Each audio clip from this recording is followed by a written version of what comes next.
พอมาเกิดขึ้นมาไม่ใจรู้ไหนเก็บใส่ตัวผีแม่ตาเด็กแก่ผีแก่เดือนแก่วันต้องหลายพักมีหมายนี้ผู้ตาลูกเต้าหลานเห็นได้น้อมเอามายังยุบหาลาตาดวงทองมีตังเขาตอกตอกไม้ลูกเทียงงามหาไม่ดีงามล้ำเลิศดูประเสริฐแก่หมู่มาลามีตังดอกยังเหนียเกิดมีตังดอกยังเกิดเหนียจอมควันมีตังดอกจำปีจำป่าสะพันงาหอมเรามีตังดอกเจ็ดเก้าและดอกสารพี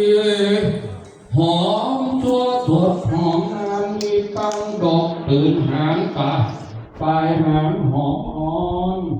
หอมโมหอมตะจามีตังดอกมะขามและเกี๊ยวเพียงน้ำเหลืองเพียงอยู่ไว้ไฟลมพัดไฟควัดแข่งผู้ข้าหลายเช็ดไว้แล้วแต่งโยนามีตังทุกการพาการตัดเพื่อตามไปโดยงามมาพูดต้องคอยมีตังคำอ่อยและขอคำโหง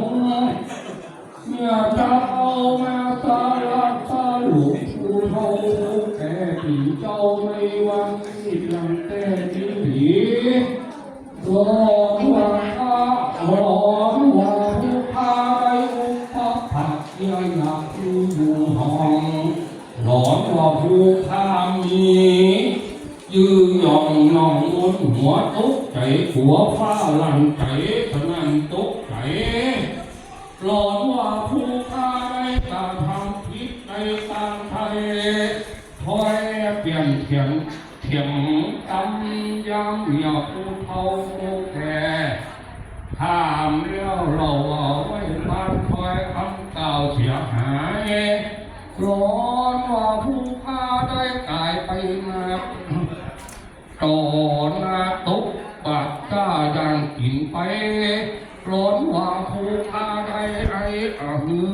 แห้งมีเสียงทั้งต่างผู้เฒ่าผู้แก่ได้ล่างหูฟังแล้วปากเสียงดังฝันที่หลอนว่าข้า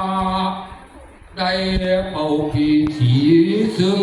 สีเสาล้อต่ออูได้ยินเสียงดังพอหูโย